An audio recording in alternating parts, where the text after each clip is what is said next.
this is what they have allowed America to become. And it didn't become this way on its own. In fact, there's been some assistance.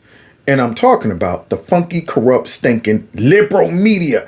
They helped us get to this point where our society is collapsing and they have made excuses for it. So tonight I want to go back and show just how we got here, okay? Because when you look at all of these crazy protests that's going on around the country, that for some reason these people feel entitled to go up to the DNC and try to get forced in there and go to the White House and try to climb over the fence and all of these things that we've seen happen in the last 4 to 6 to 8 years, you wonder, how did we get there? Who helped us? Because normally people would be afraid of repercussions. Normally, you would have a governor in the back of your head to stop you from protesting in a way that might get you thrown in a slammer, might go too far. See, conservatives have that, as we saw on my show last night when I showed you the conservatives at the Capitol that were getting pushed into the building. And their governor kicked in and was like, whoa, whoa, whoa, why are you pushing me? I shouldn't be going in there. Don't push me. What are you doing? The guy that was breaking out the window with the earpiece in his ear, and the protesters stepped in and said, dude, you can't do that.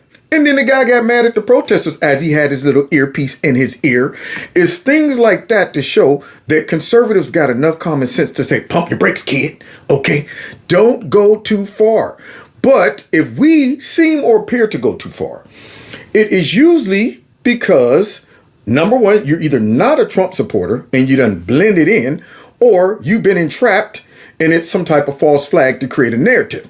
But with the left, you don't have to come up with false flags. We don't have to insert Republicans into their crowd. We don't have to send, 3-letter agencies and assets into the crowd to show that these people are the real aggressive ones. These are the ones that are the extremists that all of the liberal media and all of the Democrats overlook and somehow misplace the blame, label us as extremists, violent, all of that. So we want to go ahead and go back a little bit to see really who's responsible for all of this violence.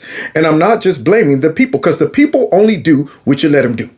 When you start sending a signal or a message to them that you can do stuff and get away with it, this is what you get. This is what a society will succumb to if the people in charge enables it or encourages it or turns a blind eye and a deaf ear to it. You will get this. Now, thankfully, the clips that we're about to watch is, of course, confined to SO-ran Democrat cities. I think these looters still know that, whoa, we can't get away with that if we go to this place. See, and it goes to show that we have two parents in the country. Let's just say the Republicans that run their states are one parent, and then the Democrats that run their state are the other parent. And when the real parent is gone that enforces all the discipline, the kids are going to act a fool. They like, oh, shoot, we got daddy today. He just going to sit back and watch TV and drink beer and go to sleep so we can stay up all night and do whatever we want. Or vice versa with mom. She ain't going to say nothing to us. Let's go ahead and light paper airplanes on fire and throw them outside the window and things like that. So what ends up happening is the kids start to observe. Which one of these parents I think I could get away with? Oh, mama. Oh, daddy. Oh, the Democrats. They know not to try this mess in certain areas. But what really makes it bad is you got a mediator, which is the media. And that's what burns me up. So we're going to show the difference between how the media obviously paints the picture when it comes down to liberal protests and violence and how they cover that versus how they cover conservatives. So we might as well go ahead and get into it, man. Starting off with Kevin showing just exactly how the media would cover a story if it was conservatives versus liberals. How did they come up with this number of 6 feet? Now, what we have here is some white nationalist, angry Trump supporters down here at the Capitol. Look at them. They're now going in. They're presenting their weapons. They're brandishing them with the threat. Now, I know this sounds like it's just peaceful and they're simply just yelling, let us in, but they're really trying to break in. It's obvious that they're violent and very cantankerous. As you can see the crowd right now behind me, those guns look like they're just resting on their side, but they're actually not. At any second, it appears that the white nationalists are going to pull the gun and aim it at some people who are simply out there resisting their resistance to the lockdowns. Now we're inside the Capitol, and as you can hear, they want them to do their job, but that's a dog whistle for white nationalism. Do your job. Now you have Trump, who supports these white nationalists. Therefore, they're all anti-vaxxers. Yesterday's and they want to see people die a horrible death because they simply are selfish and want to go back to work. Nooses and automatic rifles do not represent who we are as Michiganders. This state has a rich history of people coming together in times of crisis. Our brave soldiers fought to keep the Union intact during the Civil War. We came together as the arsenal of democracy to defeat the Nazis because we were united against a common enemy. So now, as you can see, now we must channel that same energy that we're seeing against our common enemy, which is COVID-19. As they I know that some people are angry, and I know many are feeling restless. I know that people are itching to get back to work. That's right. And I get it, and I respect it, and it's okay to feel that way. There's nothing that I want more than to just flip a switch and return to normal. But that's not how it's going to work, unfortunately. The only way we can get through this and take the next steps forward is if we all continue to do our part. So now, as you just heard, Rich Moore behind us is simply trying to suggest that people should continue with the lockdowns and remain in their homes, and of course abide by her lockdown rules, except for her husband that has a condition that forces him to have to go out on the lake and go around in his boat, unlike the rest of us, because he has a form of COVID that it's curable by taking the boat out on the lake. Now, normally, Rich Moore would not be very strict with the lockdowns concerning what people can purchase while they're at Home Depot. But there's a strain of COVID that is going around Home Depot that only affects people who buy items that Rich Moore decides that shouldn't be bought during the lockdowns. Back to you, Jim Acosta. What you're seeing behind me is a lot of very feisty supporters of not riots or violence or anything like that, but they're fighting against white nationalism and racism, police brutality, which causes them to drum up an appetite. And as you can see, they're very hungry, they're very thirsty as they're taking things that they can't eat, but nonetheless, they're going to find a way to transfer that into substance. That's what they're doing here. So don't get it twisted. These people are, now that right there was a violent throw, but it was a mostly peaceful violent throw. You can see they're getting their exercise in as they jump over those counters, and they're getting lots of substance like potato chips and lottery tickets and condoms.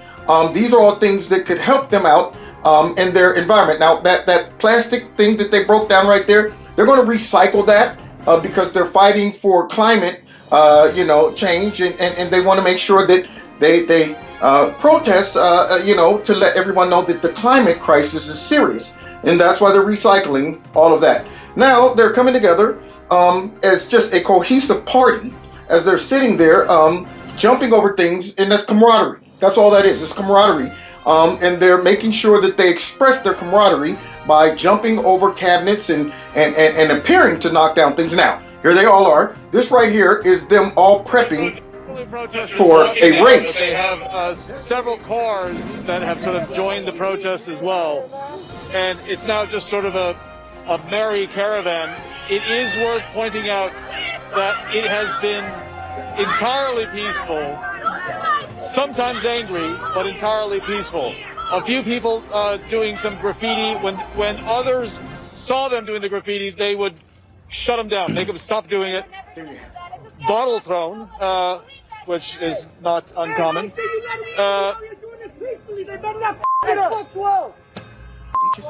So there is some of that, but for the most part, they have been very, very peaceful. They haven't They haven't been destroying anything. They like to take it out of the media, as everybody does, but rather than yell at us and throw stuff at us, not in a mean way. Yeah. And we'll be fine. So what I'm understanding, Miguel, is that down there, these people are having a early Thanksgiving parade, and they're riding around, and they're simply joshing you by yelling out that they're not mostly peaceful. And instead of taking them for their word, we definitely want to insert our interpretation of this mostly peaceful protest, and these very enthusiastic young scholars who are simply riding around on floats, not hanging out of vehicles and yelling absurdity out of the windows. No, we want to definitely highlight the fact that these are young scholars who have a bright future, and it doesn't include what some white nationalists would think as a riot or violence or looting or anything like that. So thanks for clearing that up. Back to you, Don Lamone. I want to be clear in how I characterize this. This is mostly a protest. It is not generally speaking unruly, but fires have been started. Wow, that's very insightful. So as you can see, the reporting down here at MSNBC shows that these are mostly peaceful yet fiery, literally, protesters. And that fire in the background is a fire of love. That is to show how warm their hearts are in regards to all of the atrocities that stem from, what else can we say, white nationalism, racism, slavery, that's a good one. That stems from slavery that none of them actually experienced. So therefore, this right here is a uncontrollable impulse caused by the systemic white nationalist society that we live in that causes these young scholars to just act out in a way that to the naked eye might appear to be violent or looting or things like that, but to the trained eye, you're able to see the pain and the hurt that's within them that causes them to lash out this way. Whew. Back to you, Rachel Mad Cow. Here we are, we're down here at the so-called riots, even though they're mostly peaceful.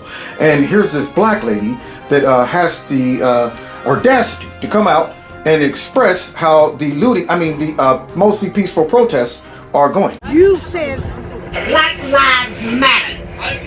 Oh, wait a minute. I've worked here part-time. This isn't one I'm a part owner of this. She's black. She shouldn't be saying these things. You said Black Lives Matter. It's obvious she's a white nationalist in disguise. Look what you did to my soul. No need to listen to this white nationalist right here. Look what you did to my soul. That's a mostly peaceful look things you done. loot that took place at her store. Black Lives Matter. She's simply expressing how Trump has perverted her mind. She's not really black. This lady behind her, she's not black. She's been infected by Donald Trump and his rhetoric. Now, that cap she has on that looks like a shower cap, that's actually a mask, and a wig is connected to the mask. If you pull it off, you'll see that she's simply a middle-aged white woman who hates black people. Oh, here's another white black nationalist right here. Put a gun out. Oh, not just me, but 5 other black females. Y'all sitting up here really pretending like y'all did this on a black life. A black man who looks like me. Now, it's obvious that she's upset over something. Normally, black people wouldn't be saying things like this, so it has to be something behind it. Keep lying to yourself. Talk about this about black lives. Yeah. Just put a gun on me because I'm out here trying to clean up. So let me understand. She's not really black? We're just getting something in right now. It says that this person right here is wearing blackface. Yes, that's a pretty black face right there. That's as black as you get. She has excellent makeup right here, and she's really a Karen. That's what it is. We're listening to this Karen rant about how she claims that these peaceful black protesters in her neighborhood, which is Beverly Hills, have destroyed it. And all she's doing is trying to run a false flag to paint these peaceful protesters as violent and destructive. Yes, we're going to have to cut this. We don't want anyone to hear this white woman, middle-aged, probably upper class, infected by her white husband that controls her thoughts, is trying to paint these peaceful protesters as violent. And we all know that that's not it. It's mostly peaceful. It's mostly peaceful. Now listen to this lady. out here faking tears. It's obvious she's making this up. Nowhere to go now. I have no way Enough to get with the there waterworks, because lady. buses are running. These people did this for no reason. She's referring to white nationalist Trump supporters who invaded her neighborhood and decided to run in and say this is MAGA country, and decided to tear up all of the stores that these people attend, just to hurt black people more. Now right here, what you're experiencing right behind me is these people collecting early Christmas gifts to pass out to homeless children. Wait, something. We're listening to something. Wait, I'm listening. She left the car in the middle of the street. So some Nikes for some kids. Okay. She's nodding. She's doing this for reparations. She wants to get out of there. That's what this is. It's for reparations. More people. That's what this pouring out of the is. store, more people pouring into the store. Come on, my damn. Look at them all running in for early Christmas toys. I know people see violence and think that people are just taking advantage of the situation, and there may be some people who are. I don't know that every single person is doing this born out of pain, but I can... Person in the background with a pit bull jumping around off the leash. What's going on with that? I thought you can't have a pit bull off the leash in the city. So here she is down here making excuses. This is how we got here. This is how our society has succumbed to these violent, radical protests, because people like this who supposedly represent, people of color, minorities and things like that, they are allowing themselves to be used to come out here and make excuses for negative behavior, for violent behavior, for unruly behavior, for breaking laws, breaking rules. You don't help black people or anybody by making excuses for them to be sorry. What you end up doing is setting them up for failure. If you really love black people, you would say, stop doing that. You're embarrassing us. You're making us look bad. You know what you're doing? You're laying the groundwork to have a rough go at life. If you can't learn to solve your differences, let your voice be heard peacefully, and you revert to all of this, which is going on all in the background, how are you going to exist in society? You're enabling them. You're not helping them. You're using the racism of low expectations by making excuses for this negative behavior. So let's see this CNN so-called sister of color make all of these excuses for what's going on down there. This was the George Floyd riots. I can tell you many people are. We've seen it. They don't know what to do with that emotion. So their response, especially young folks, is to lash out. And one of the young folks, we talked to him on your show. You had him on your show. A young man who is from Minneapolis who said, do you see all this damage here? You don't listen to us when we speak, so you listen to us now, don't you? Now, why are you allowing black kids and young black people to do that in public when you know they wouldn't do it at the crib? Yeah, try that mess with your mama and them. Okay, talking about you never listen to me. You know what? And because you won't let me play with my toy, I'm about to lash out and I'm going off and I'm going to tear the roof off the mother. Your mom would tear the roof off your butt. But yet, they go out in the street, and because nobody talks to them about conflict resolution, nobody talks about, hey, your respect is not just confined to the house. I need you to take your respect to the streets so that you don't end up in the middle of the street because you decided, oh, okay, the cop asked me to get out the street, and I got mad and said, man, why you always rolling up on me? Or it was my fault, and I could have de-escalated it, but I escalated it, and it turned into something that the Democrats can use now to go around and talk about systemic racism, the cops need to be defunded, and white nationalism is on the rise and stuff like that. You gave them a narrative because people like this encourage you to act out when you don't get your way. So if you don't do that crap at home, I know one thing, my mom would get down on the floor with me if I decided to fall out and start rolling around because I don't get my way and you don't never listen to me and I don't never get, you know how kids are, I don't never get to do nothing. Let me act up in the grocery store. My mom would be like, oh, you want to put on a show for the people? Well, let's do it. Action. And I learned that you can't have your way all the time. There's a point. You need to learn how to use your voice. You need to control your emotions. You don't help black young people by encouraging them to lash out just because they mad. Nobody listens to you. You can't be talking about, oh, yeah, and you're not going to get your way with me. If you do that, I'd be like, you need to calm down before I even listen to one word you got to say. But let's continue listening to this enabler who helped us get to where we're at in society right now. So acting out gets attention. And they know that because the other way hasn't gotten them the attention. It hasn't done anything. It hasn't changed anything. No. And this don't either. Acting out, they're doing that because you guys encourage it. You guys support it. You guys wink at it. You guys make excuses for it. See? So that's why they're doing it. And then knowing that, hey, we can act out and benefit off of this by looting and stealing and robbing, and they ain't gonna say nothing to us because, see, we're their muscle. We're their brown shirts. We're their excuse to call white folks that don't vote for us racist. We're their entry into Marxism by using Marxist conflict theory. We don't care if these folks aren't going to be able to coexist in society. We don't care if they'll never get a job because they don't know how to listen and follow rules. We don't care about that. We don't care if they never acquire a high education because we got them all confined to the same area that breeds stinking thinking. We don't care about that. We don't care if they get themselves shot by a cop because they didn't know how to go comply. We don't care about that, man. Please continue to act this way so we can come out and do reports like this. It's obviously America's systemically racist. It's a white nationalist country and all that. That's why these folks are acting out. They know they can steal, loot, and stuff like that in y'all cities and get away with this crap. And now it's become a commonality in SO-ran cities. They didn't just confine the looting, the rioting, and stuff just to when a black person gets shot by a white cop. See, no, they didn't confine it to that. Now they're like, wow, y'all done taught us how to loot and steal and get away with it. Yeah, we sat back and listened to y'all all talk about the police need to be defunded. And you know what? These black people are doing this because they're hungry and they're just lashing out. And they're going, yeah, that's why we doing it. Keep telling them that.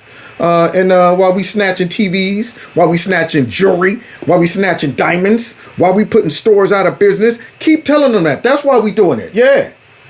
Unbelievable. But let's continue. So they're hoping this will. Will it? I don't know.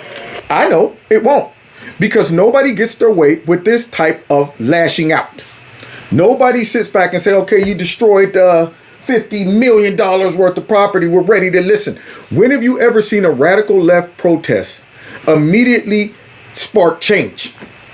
All it does is annoys people and make people say, I don't want to give you anything.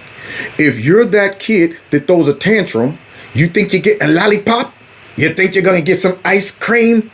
After throwing a tantrum, I would be teaching you negative behavior. What I would be doing is setting you up for the penitentiary later. Because when you don't get your way, you're going to lash out in front of the wrong person who don't love you. See, daddy might whoop you because he love you. When you whoop the kids, you're doing it to keep them out the penitentiary. You're showing them that there's rules in society that you got to live by. Okay, you can't just be out there lawless and feel like you got a chip on your shoulder and every time somebody challenges you or questions you, you got to go off. You can't do that. And then at the end of that, I reward you.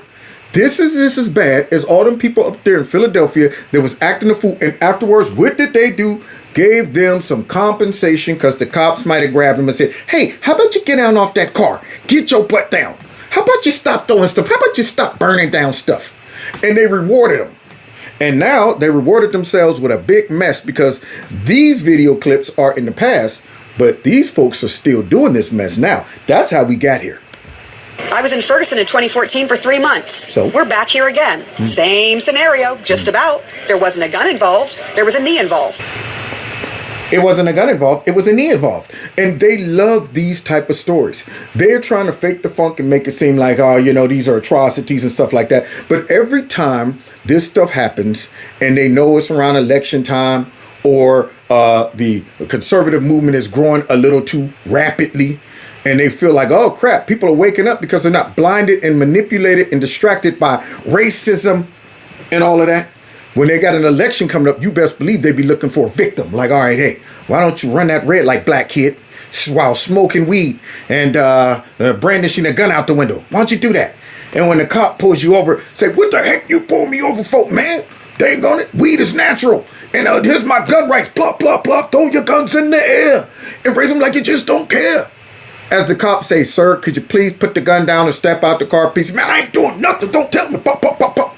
Look at this innocent black scholar right here that was simply exercising his constitutional carry rights, was shot down for no reason. No reason. Back to you, Jim Acosta. So let's continue to show the difference between how the media covers Trump supporters or conservatives versus these liberal protesters. Now that is very, very insightful. I'm glad that you gave us your insight on that.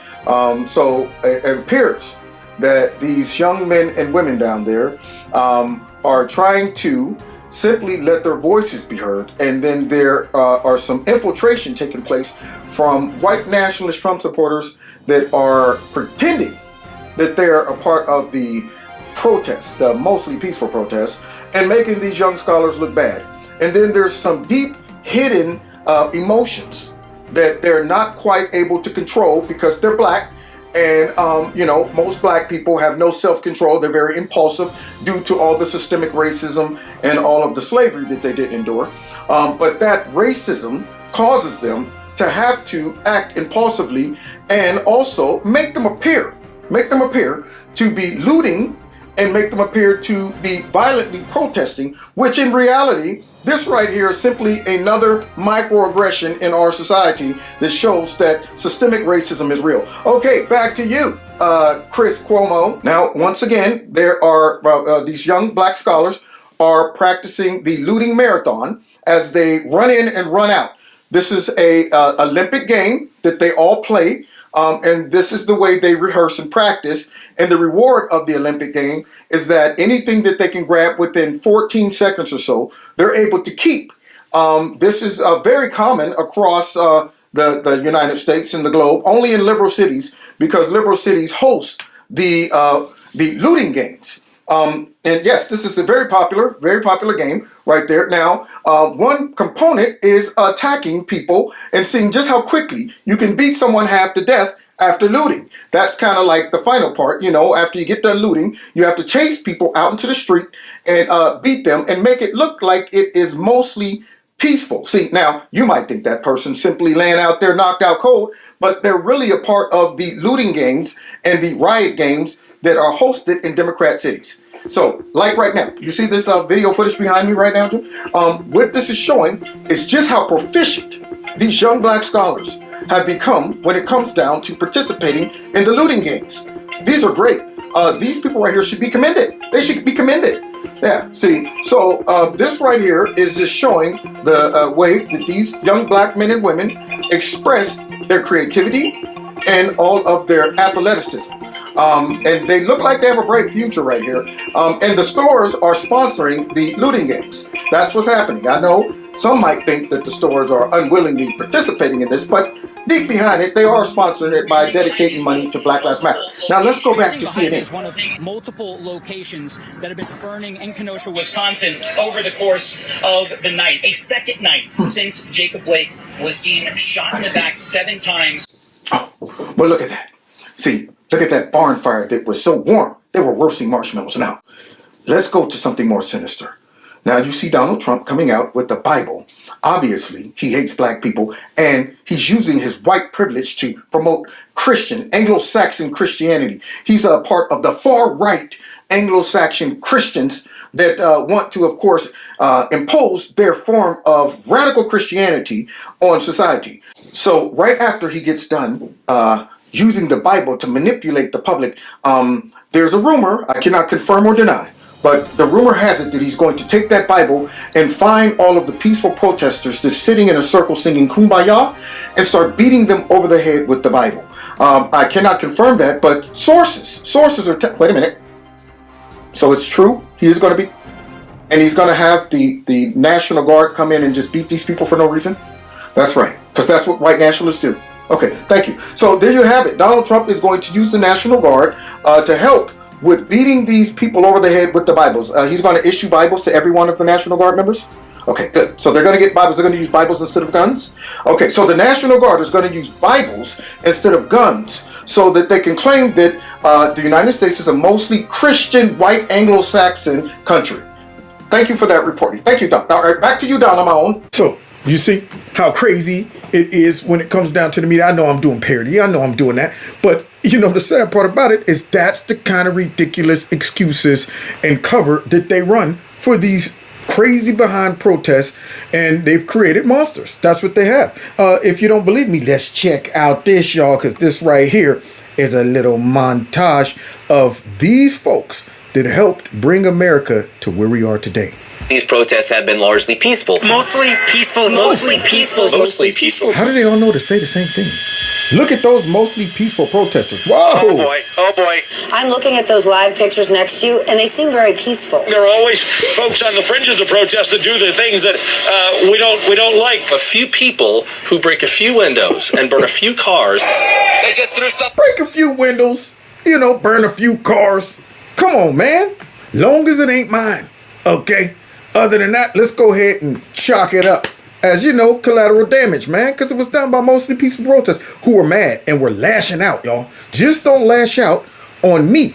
See, all of these privileged behind commentators, media personalities, globalists who say this, it's all well and good until they get the car jacked. And then till they defund the police, and all of a sudden they need to call the police and the police aren't there. When their buildings get attacked, when their cars get attacked, when your parents or friends get attacked, then it's a problem. Now we need some discipline going on. But besides that, as long as we can sit back in our comfort and say mostly peaceful protest, just because they break a couple things, do you understand breaking a couple things in certain areas and neighborhoods could be life-changing? Like the ladies that we saw earlier in the live stream that were complaining about their businesses are ruined. They can't go to the grocery store to get their medicine. These are life-changing, events to these people. So you don't minimize that when it comes down to these people just tore up a couple cars or burned down a couple buildings. That building could have provided somebody's livelihood and it's gone. They don't have the means and resources to just rebuild. Maybe they ain't got the big insurance policy to go ahead and have that taken care of. And then why would you want to do that again in an S-hole ran Democrat city, only to have these people come right back and burn it down again, loot it again and all of that stuff, and then complain about all that stores is leaving and stuff.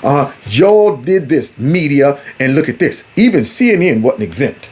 Something on fire, Chris. A firecracker. Something's on fire. They shooting.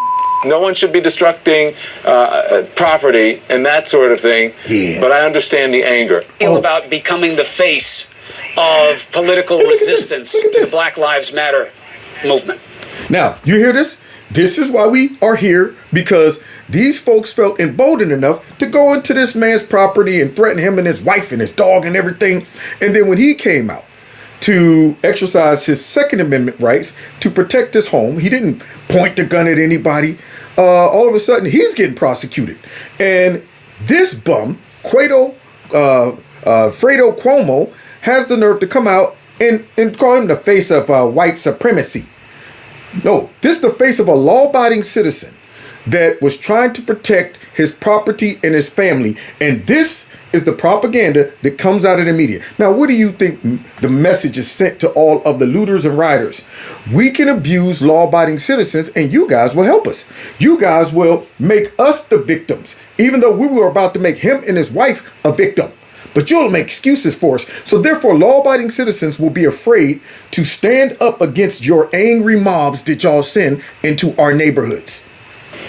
First of all, that's a completely ridiculous statement. I'm not the face of anything opposing the Black Lives Matter movement. I was a person scared for my life who was protecting my wife, my home, my hearth, my livelihood. I was a victim of a mob that came through the gate. I didn't care what color they were. I didn't care what their motivation was. I was frightened. I was assaulted, and I was in imminent fear that they would run me over, kill me, burn my house. And you have to have this in the context of St. Louis, where on June the 2nd of this year, I watched the city burn. I watched the 7-Eleven get smashed in, looted, and burned for 40 minutes on live television with nobody showing up to do anything. I understand. Nobody showing up to do anything. That means the governor, the mayor, whoever was allowing this to happen. They're okay with lawlessness. And then you have bums like Fredo Cuomo come out and justify it and make it seem like this guy was at fault. And then they prosecuted this man. Now, here's the crazy part about it.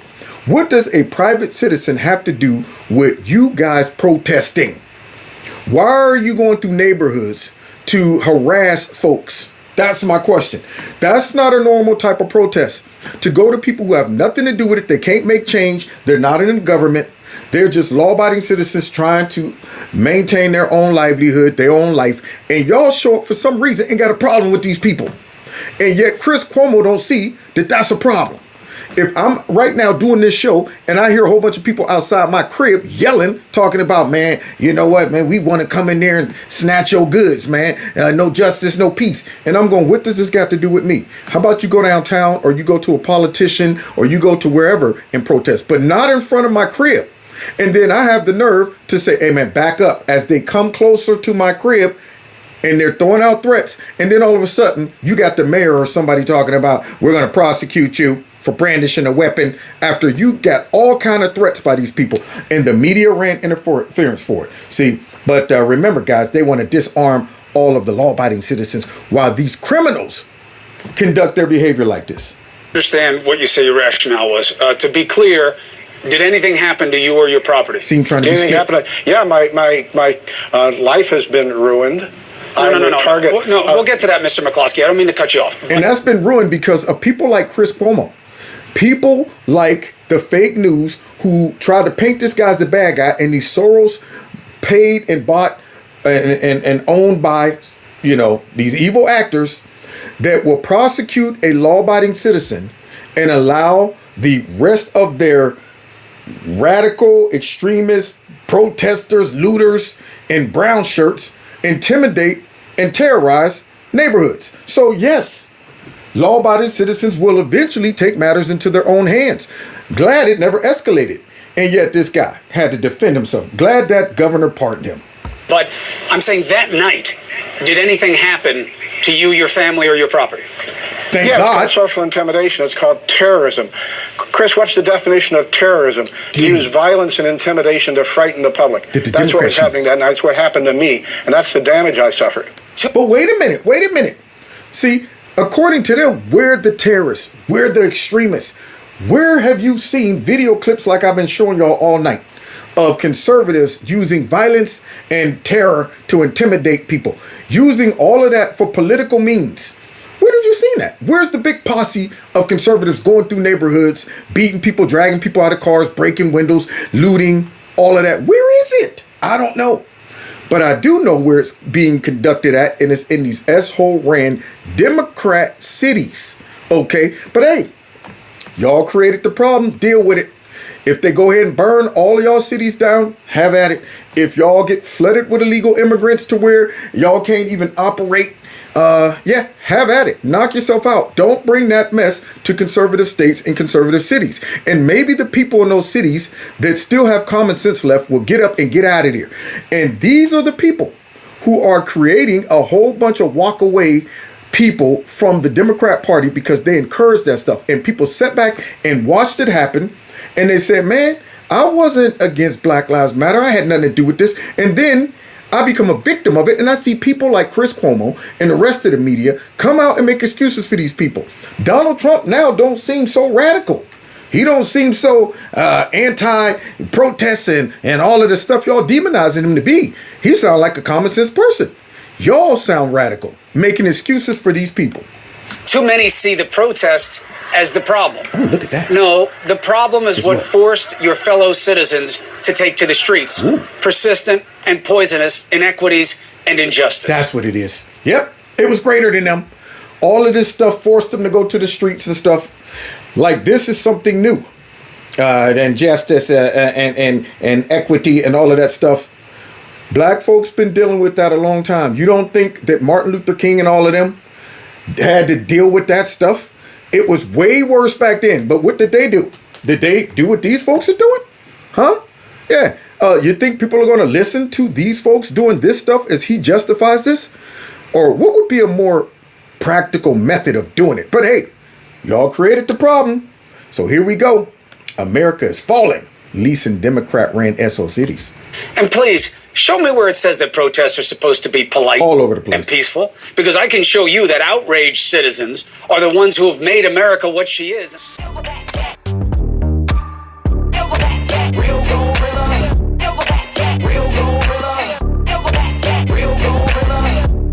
There's some kings in the building.